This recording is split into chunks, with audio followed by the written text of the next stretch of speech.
नमस्कार, लाइव लगातार में मैं नीला सिंह आप सभी दर्शकों का स्वागत करता हूं और आज हम होली के इस मौके पर सबको होली की शुभकामनाएं भी देते हैं। और आज हम हैं रांची के प्रसिद्ध जगन्नाथपुर मंदिर के प्रांगण में और हमारे साथ है हमारे कलाकार हरीश उर्फ लल्ला जी और उनके साथ अनिल पांडे हैं और मोनू दुबे है उनके साथ संगत दे रहे हैं। और इस होली के इस शुभ अवसर पर हम आपको होली के कुछ रंग बिखेरेंगे, सुरों के साथ होली खेलेंगे और होली पर जो फाग है, जो होली की एक बहुत बड़ी खासियत होती है, होली की एक विशेषता होती है, संगीत, बिना संगीत के होली की कल्पना भी नहीं की जा सकती है। तो आज हम होली के कुछ चुनिंदा गीत हरीश जी, अनिल जी और मोनू जी के माध्यम से आप तक सुना रहे हैं। तो सबसे पहले होली में भक्ति का भी एक अलग रंग होता है और भगवान राम रघुवीर होली खेले रघुवीरा, अवध में होली खेले रघुवीरा, बहुत कहा जाए तो पुराने समय से, प्राचीन काल से ये संस्कृति में शामिल है। तो सबसे पहली शुरुआत जो है, सबसे पहला जो गीत है वो भगवान श्री राम पर ही आधारित है और हरीश जी उसको प्रस्तुत कर रहे हैं।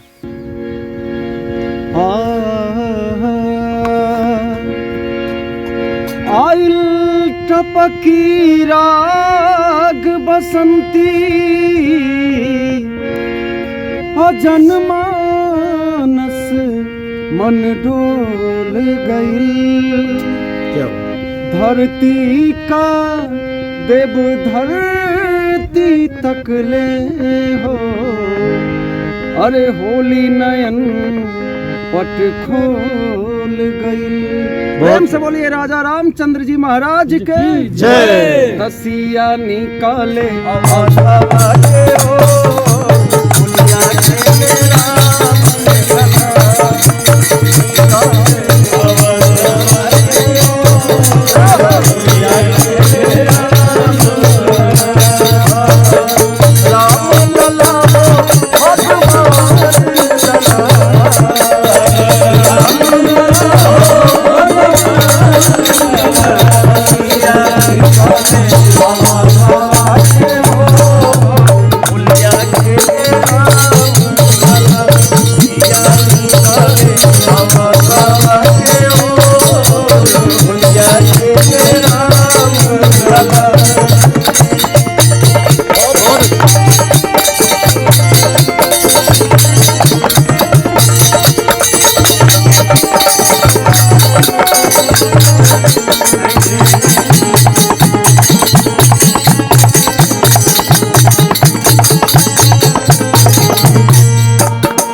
तो ये अयोध्या की होली थी, अवध की होली थी, जहाँ राम अपने सभी भाइयों के साथ होली खेलते हैं। लेकिन अगर होली की बात करें तो राम के साथ साथ कृष्ण की होली, राधा और कृष्ण की होली, चाहे बरसाने की होली कहें या ब्रज की होली कहें, काफ़ी लोकप्रिय है। इसका एक धार्मिक महत्व तो है ही, एक सांस्कृतिक महत्व भी है। दूर दूर से लोग, विदेशों से लोग बरसाने की होली देखने आते हैं, लठ मार होली।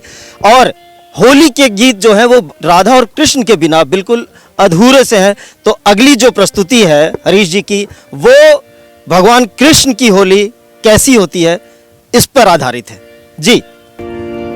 ये बड़ा ही भोजपुरी का पारंपरिक भाव है, पारंपरिक लय का ये गीत है, कोशिश है जी। क्या बात क्या बात है।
है।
तो होली में ये थे भक्ति के रंग, और होली जो है वो रंगों का त्योहार है, खुशी का त्योहार है, उल्लास का त्योहार है, और इसमें एक तरीके से समानता का त्योहार है। और होली में सभी, चाहे वो किसी भी धर्म के हों, किसी भी जाति के हों, किसी भी समुदाय से हों, लोग मिलजुल कर होली मनाते हैं, और यही हमारे देश की संस्कृति है और यही हमारी सभ्यता भी है।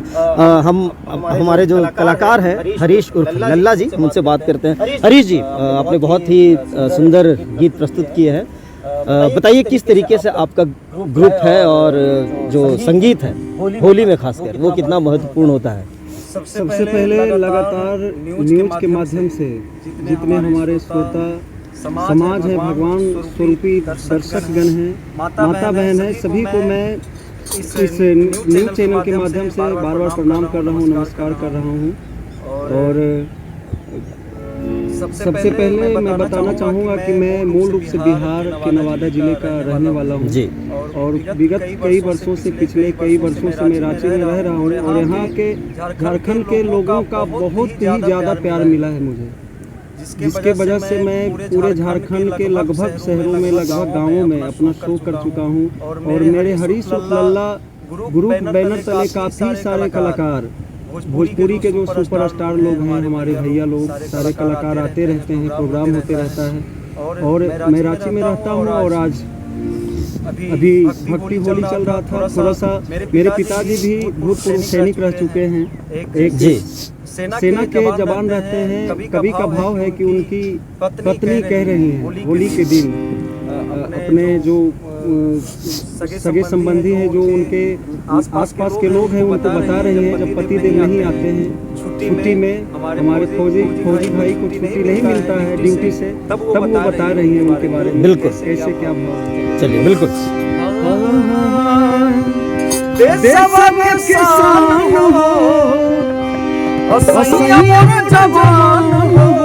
क्या बात।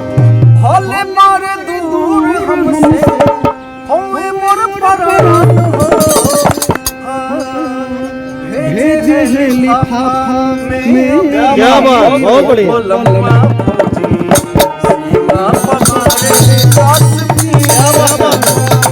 बहुत बढ़िया।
बहुत बढ़िया। ये एक सैनिक की वेदना थी, उनके परिजनों की वेदना थी कि किस तरीके से जब सैनिक जो कि हमारी देश की सीमा पर, चाहे होली का त्यौहार हो, चाहे दिवाली हो या ईद हो या क्रिसमस हो, वो सीमा पर तैनात रहते हैं हमारी सुरक्षा के लिए, जिससे कि हम देशवासी अपने पर्व को मना सके, त्योहार मना सके, खुशियाँ मना सके। तो इस गीत में बहुत ही बखूबी उन्होंने सैनिकों के जो परिजन है, उसके जो परिवार वाले हैं, चाहे वो पत्नी हो, चाहे वो बेटा हो, बेटी हो, माता पिता, भाई बहन, सभी कितना उन्हें मिस करते हैं, किस तरीके से त्योहार में भी जब वो ड्यूटी पे रहते हैं। और जिस तरह से अभी हमारे कलाकार बंधु ने बताया कि कश्मीर में तो एक और वहाँ से उन्होंने अबीर भेजा है, यानी कि भावनाएं हैं, लिफाफे में उन्होंने होली का एक जो प्रतीक भेजा है, और उस वजह से वो वहाँ पे हैं।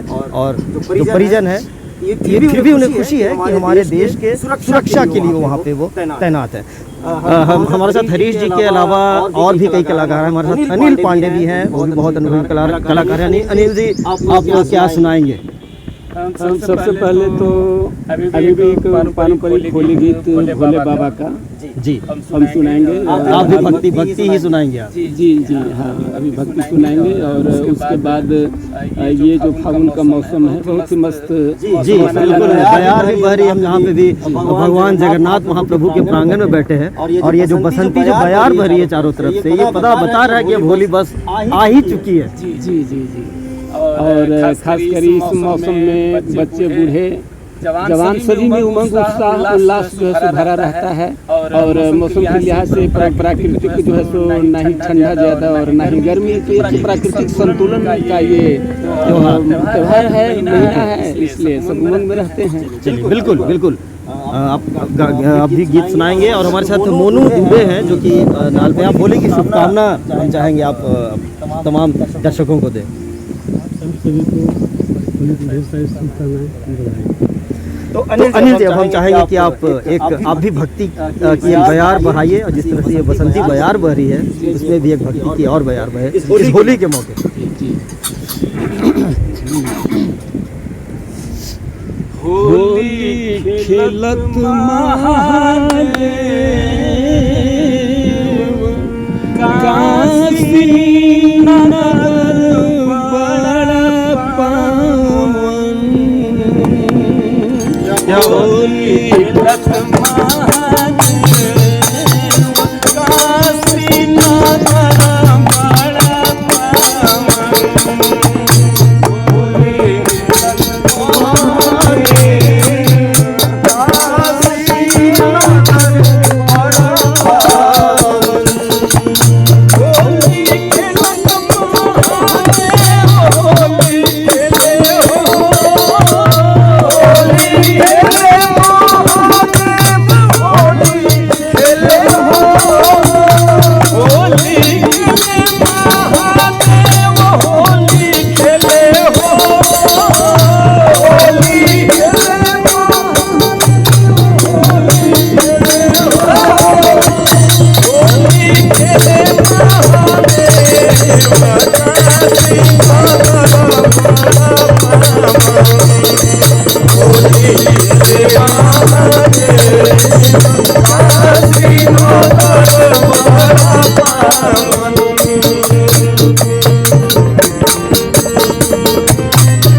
Thank you.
तो ये थी भगवान शिव की भक्ति और होली में शिव की महिमा का गुणगान।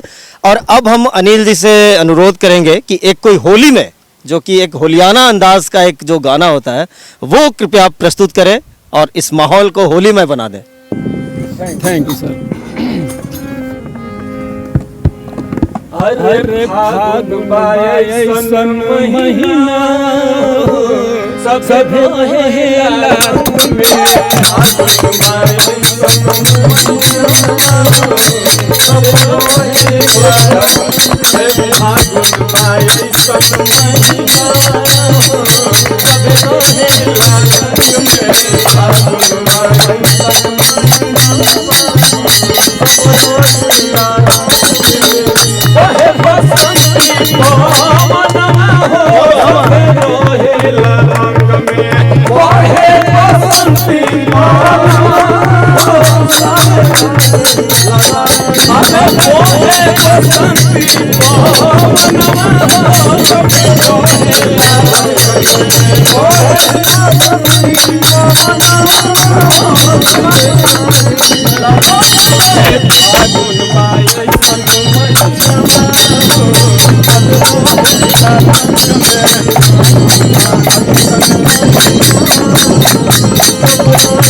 जी बिल्कुल, ये होली का माहौल ही ऐसा होता है कि सभी अपने ही रंग में रहते हैं, चाहे राजा हो या रंक हो या मंत्री हो या सिपाही हो, जो भी हो सभी अपनी धुन में रमे रहते हैं। और यही होली की खासियत भी है, यही होलियाना मूड भी है, यही होलियाना अंदाज भी है।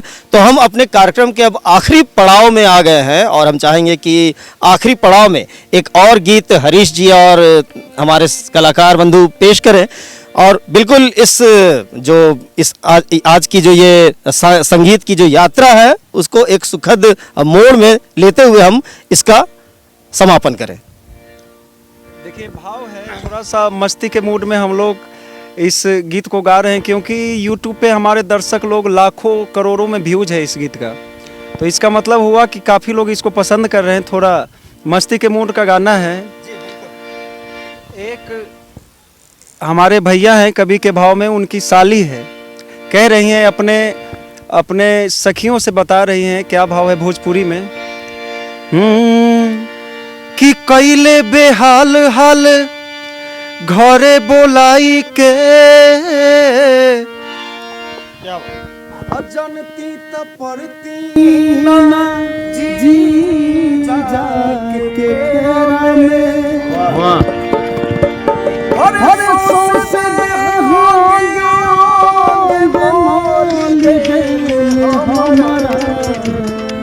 होलिया के दिन हमके ले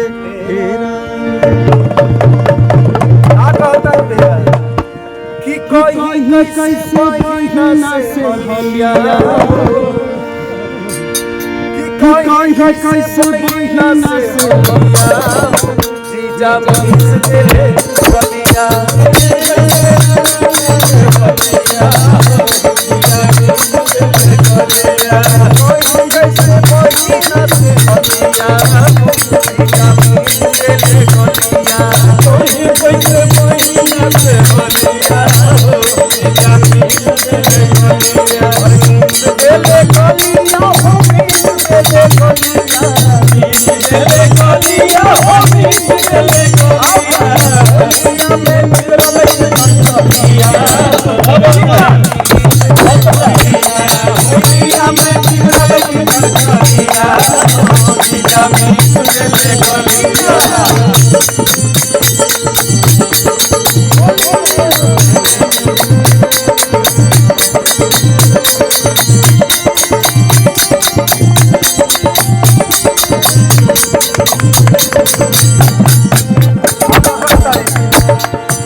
और